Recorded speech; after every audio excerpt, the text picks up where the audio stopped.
So thank you for being here today. Happy Fall Equinox, a little bit early. Yeah. It is today? Oh, I felt like my calendar said the 21st, but Well, maybe oh. I wanted to speak to an interesting topic that I feel I struggle with and is a constant work in progress. But just really noticing after just of the recent events of the months in my life, um, how this concept of humility has really changed a little bit. My perception and um, awareness around it is different. I think my initial starting thought, and maybe I can get your guys' ideas as well, of what humility means to you. For me, it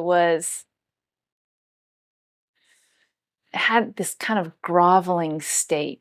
It's very interesting. I think it has that maybe Asian background culture involved. But humility I associated with kind of like a, being lowly, humble, and like a groveling place. I don't know. I'm curious to hear what your guys' thoughts are for what humility means to you.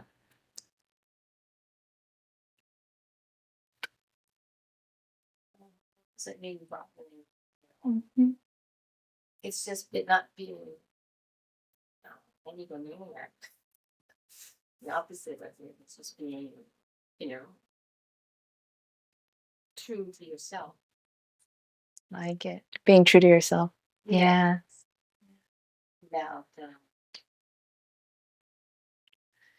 grandiose ideas and arrogance. It's the opposite of arrogance. Opposite of arrogance. Yes. I like that. Be yourself. I was thinking of accepting exactly where Yes. you're right there, whatever those circumstances are, Yes. because that's what you are. Yeah. Accepting that. Sometimes that's familiar, Mm-hmm. but recognize that that's the word. Mm-hmm. Acceptance and humility. Yes. See, I don't have to teach the class. You guys already know it.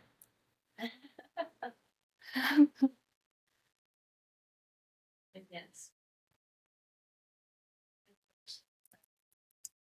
Humility is the ability to see clear. Yes. See what actually is. Yes. And also to recognize that whatever it is, there is always somebody that will do whatever that thing is a little better and a little worse. Mhm. Do it. Mhm. Except for, of course, me. Mm-hmm. Mm-hmm. Except for being you. Except for being yourself. You're the only one that can be you. Yes. The best. Yes. It's that ability. As George said, to see things as they really are, Mm-hmm. even when it hurts, even when your ego is screaming, I don't want to believe that, I don't want to see that. Just to be able to say, hush, and this is the reality. Mm-hmm. Failed at this big thing, or I succeeded at this big thing. Mm-hmm. Mm-hmm. Yeah, humility is really interesting because yes, it has like an indifference to, you know, great goodness or huge failures or mediocrity in between. Um, Absolutely, there's the aspect of being yourself. And it has the aspect of acceptance, total acceptance. Um, yeah, I also had mentioned the clarity thing, and speaking to clarity, kind of ongoing awareness. I also find that I don't know why I felt this fall into the whole kind of mix, but I feel like there's a piece of faith around it, faith around humility with it, um, not being seen and being able to trust in something of who you are and being who you are and presenting who you are, um, that truth of that in that moment. Um, and so it can be, you can be coming from humility and have to really, stand your ground for something, really speak up loud, maybe sometimes. And sometimes in people's minds, they don't correlate that, standing your ground and speaking your truth or something as humility. Um, but in that moment, it can be very humble and can be very true for how and who you are. Um, and at the same time, it can go, the completely other opposite of um, humility is also sometimes the ability to blend in with others while still being yourself. Sometimes when we walk this path, we go through a phase of maybe wanting to be invisible. Maybe you didn't go through that phase. I felt like I went through that phase. I just wanted to be invisible. Um, but that's not realistic in the world that we live in or work in. If you're invisible, you get, maybe trampled on, and people can't see you. And sometimes, that was the initial thought process. Well, good, they can't see me. But really taps into, as you kind of move further along, and you get to a deeper knowing of who you are and what you stand for and what your beliefs are, what you believe in, what you strive for. Being able to walk the path with being true to yourself at all times is sometimes challenging in the world that we live in. Hence why humility is a huge kind of discovery process for me. Uh, yeah. I don't know if you guys have any other thoughts to add to that question. Um,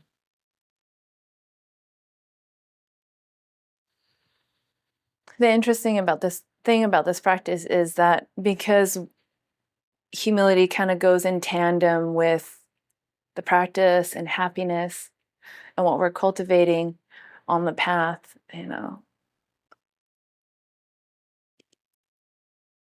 you can see where uh, certain situations where your ego will come in.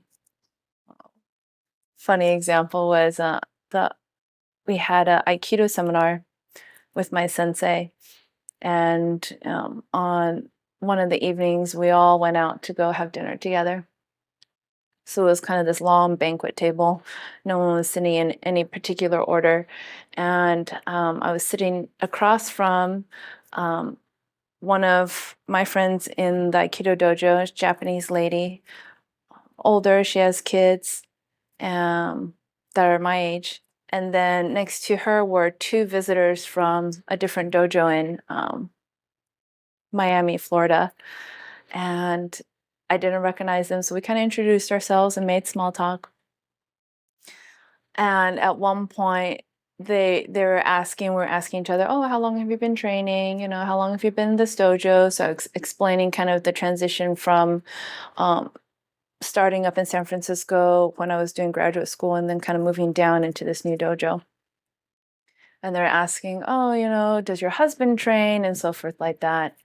And I was like, no, he doesn't. And it's probably a good thing because for the times of when he's been kind of invited onto the mat, it's kind of like an older brother syndrome. The guys are like, yeah, bring your husband onto the mat. We're going to give him some really good love. And I'm like, oh, God. Oh, gosh, don't touch him. Just leave him alone. So that's one side of it. But the other side was, um, Matt really wants to be able to, let me facilitate my practice and process just on my own and not wanting to infringe on that. And in jest, I was like, well, gosh, I also feel like dynamically in our relationship, it would feel really awkward if he started Aikido now and he would start as, a white belt, because that's where you start. And I think there would be a huge like power dynamic difference. And that would be interesting. And I don't know if I would want that. And when I mentioned that, I meant it in the aspect of kind of, my specific relationship with my husband. And later on, the next day, when we went back, to the seminar, I see these gentlemen on the mat, and they're both wearing white belts. And I thought in my head, ah, shit. Did I just totally like crap on their kind of rank and parade? And was I being totally disrespectful? Blah, blah, blah, blah, blah. And so this is kind of happening in my mind, and I was kind of berating myself for being such an egomaniac, and to even think that I had some kind of rank in this Aikido world that I'm still very much a baby in, young and so forth like that. And so having moments like that and feel like I've fallen off the path, fallen off the wagon, and so forth like that. To really settle down and come to a place of acceptance of where I really actually am with my Aikido practice, and letting it be just as it is, without further upping myself, cutting myself down with anyone else around me, guy, girl, totally indifferent. Doesn't matter to anybody else. Just me, myself, and I, kind of a thing. And in the world that we live in, with so many measuring sticks that we are always put up against, school, it's grades, work, it's a promotion or a salary.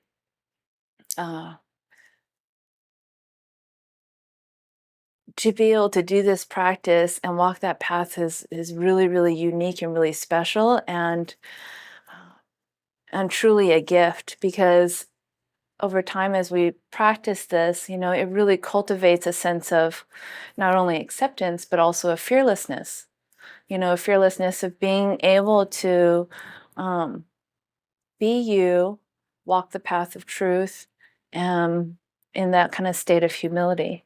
And when everything else is, and everyone else may be tugging at you in a different way. And so I'm grateful for this practice. Yes. And it would be okay if my husband started Aikido, although I probably wouldn't want to be there for the first couple of weeks on the mat.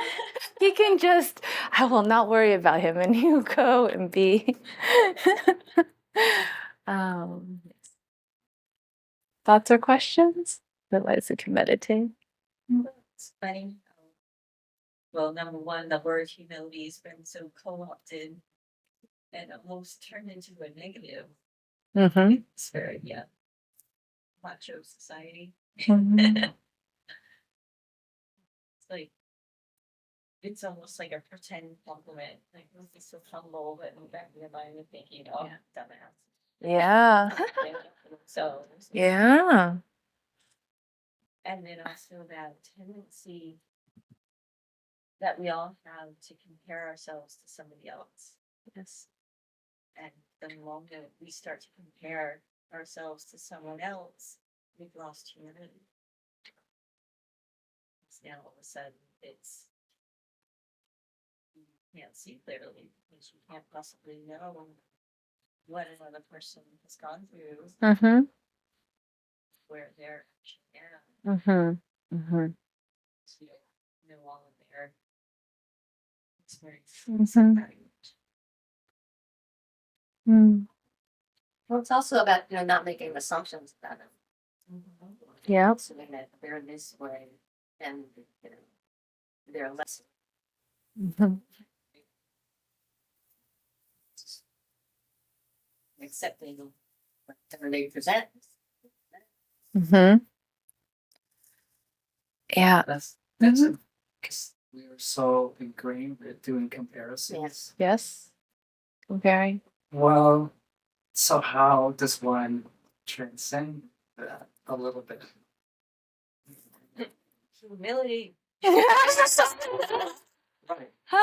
We all know it.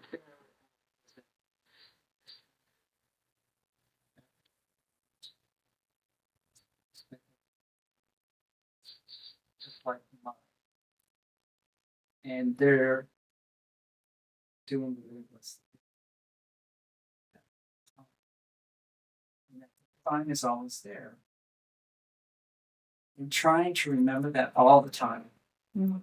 It's really hard. Mhm. It's a great practice though to just walk down the street and see. Yes. the different And trying to people. remember that, regardless of what, because those other things that come in that they're, like you say, this it doesn't matter. This is all fine. And it couldn't be in any way. Yeah. Well, I can't get, that's as far as I can go with that. Well, I really Try. liked what Russ said about, when you meet somebody, they're just presenting what they're presenting in that moment. And that's not their totality. That's just one tiny little aspect. Mhm. So I think remember that. Mhm. Even when somebody does something completely off the wall or hurtful and insane, Mhm. we can realize that, oh, that's just their presentation in this moment, and that's not different from me. Right. Right. And I think that makes it easier to see the divine in like a Hitler, for example. Mhm. Like that's a hard thing to see. It's like mass murderers, psychopaths. But they're Yeah. divine too. Yes. I practiced that with all the motorcycles. With motorcycle people. When you're driving, is that what you mean? The ones in my neighborhood, they go. Oh, the exhaust. Yes, that's Hal. He's a very nice guy. Cranking on the exhaust. Loud noises. Ah. Break my bike out and go buzz your house. And it's interesting how, you know, you're all mentioning maybe sometimes our struggle to kind of assimilate that, divine aspect in everyone in certain moments of our life when it feels very, grating or frustrating or annoying or whatever that, emotion that it draws up. But then if we're in that situation and maybe you ended up purchasing a motorcycle, who knows, you would be the loudest one on your block revving the engine. And so fun. I see why he's doing that all the time. It's okay if I do it. Exactly. That's what I'm saying is, That's it. sometimes if I'm, in a quieter space of mind, I feel like I'm like, gosh, those people are so noisy, wherever it is I may be passing through. And, so many times, multiple times, in the house or out with friends, I get really into a conversation and I get really loud and I get really expressive. And Matt will look at me, it's like, it's okay. I'm right here. You can talk a little softer. I'm like, no, but I'm so excited. And so I'm one of those people, I guess, too. The noisy people. Oh. Get a little carried away. Yes. Yeah. What's your indoor voice? So hard sometimes. When you get excited about something. So. Had a flashback to when we were working in Manhattan. Mm-hmm. It's on my way, I finished work and I was on my way to keto, but I had left my sneakers at my desk. Turned around and I was oh, I gotta get my sneakers, and I was like bouncing down the hallway, all excited, and my boss happened to come out right at that moment, and I'm all like, Excited to go to Aikido. So weird. my sneakers! My sneakers! I know. Like a kid. Like, whoa. She was corporate land, so it's very conservative. Yeah. I always have a big fat smile on my face, but they got accustomed to that. But they're continuing my energy. Yeah, of except for in that course. moment. Down the hall, I gotta get my sneakers. In my little high heels. Oh, really? Well, that's why I need my In sneakers. sneakers, though, to walk If up. I took my, if I wore my heels, I wouldn't have made it in time. Oh, okay. Switching Hustle. sneakers. Must have felt one. Yeah. Yeah, it's a Oh, speaking of humility, that took me a long time to accept, because the sneakers don't exactly go with the suit.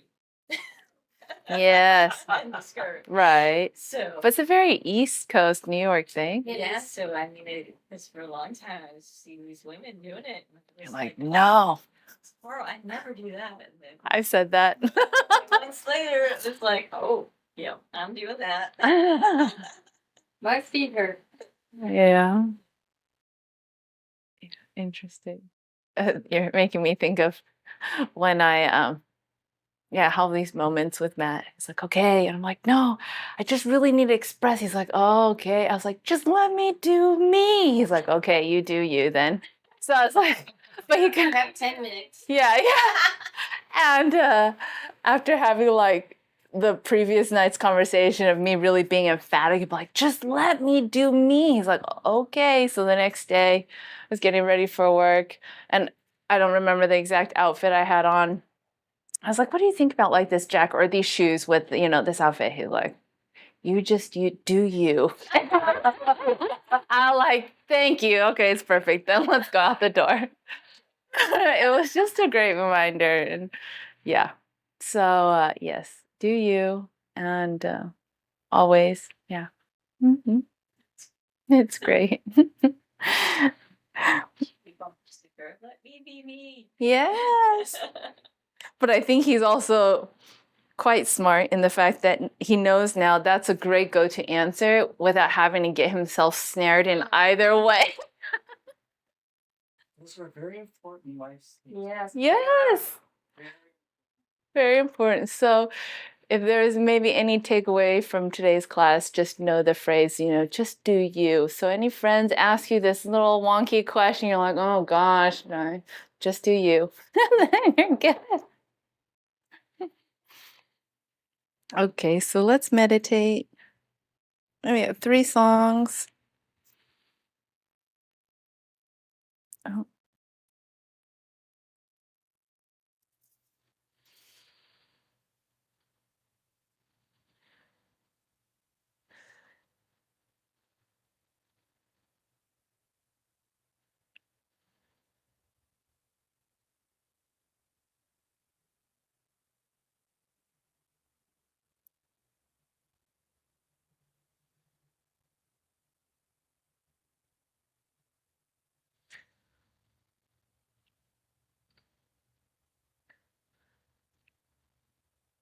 So I'll close with this story I think is kind of funny and a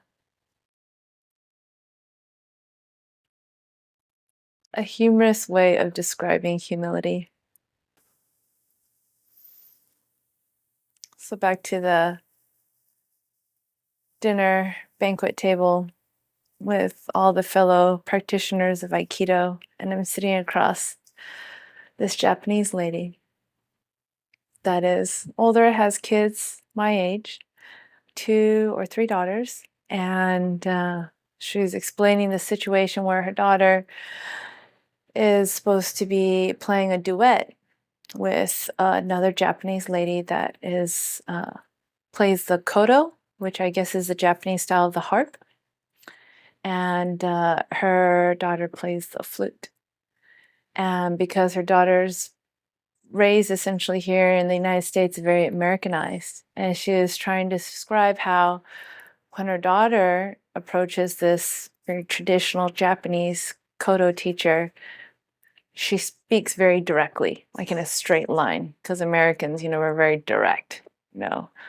Oh, I want that drink right there. Give it to me, please, kind of a thing. And the traditionalism of Japanese culture is you don't speak directly, you kind of speak around. And the daughter was getting frustrated with this Japanese koto teacher because she couldn't understand whether there was actually going to be a rehearsal the next day because the Japanese teacher kind of spoke in this kind of circular way. So she's like, Mom, can you please help me? Because you're kind of from that background and that when she speaks around to the left, then she means this. And if she speaks around to the right, then this. And you can help me kind of translate. I'm like, oh, interesting. And as I'm trying to understand this, I posed a question to her. I was like, and this is actually towards the end of dinner, I was like, so if this is, your drink, and I kind of took her drink and I put it right in front of me, and I said, and you wanted this drink, I go, how would you, in your very traditional Japanese way, show me that you wanted this drink? Because as an American, I would just say, oh, excuse me, I'm going to get my drink and just reach right across and grab it right away. And she proceeds to kind of put her hands together right by her side, and she bows kind of her head low, and she does a little glimpse at the cup. And I laughed. I was like, that's how you would do it? I was like, I would never get that in my whole American grown-up life. And it just became funny because the next day, as we were changing in the locker room, her name is Mitsuko. I go, Mitsuko-san. And I kind of put my hands together. I kind of bow my head and I looked over there. So, what does that mean?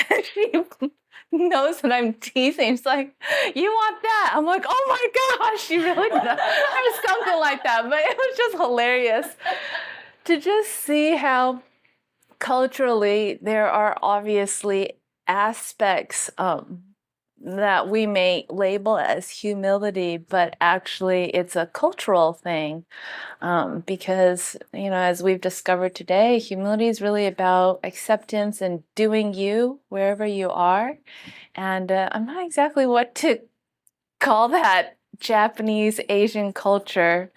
Again, they label it humility, but I feel like it should be labeled something else. And I think it's the limitations of language. But really interesting to see that kind of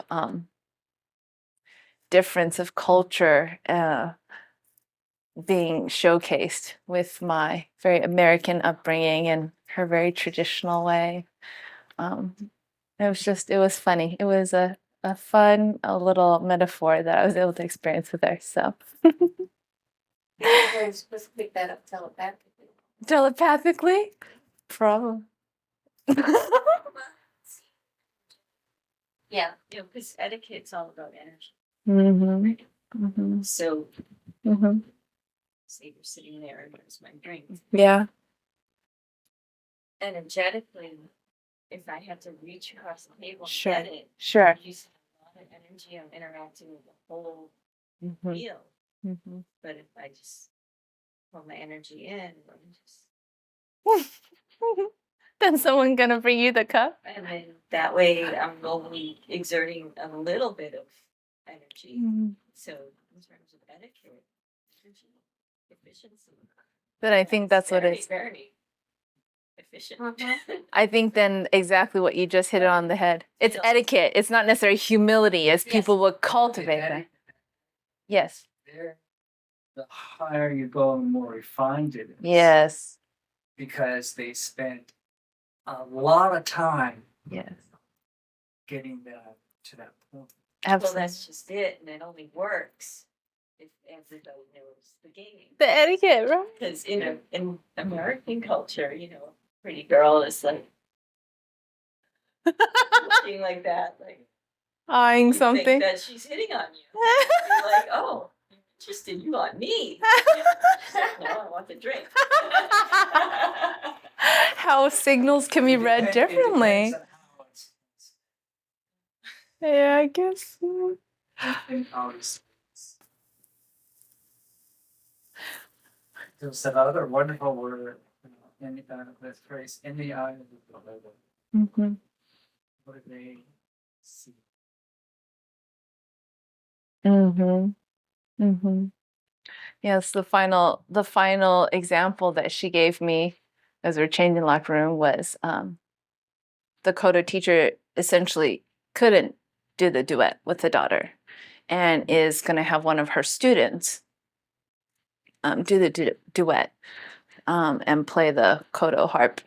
And the question that both my friend's daughter and her, as she had for the teacher was, is the student good? Like, would she be a good match for the duet and the piece or whatever the piece they were playing?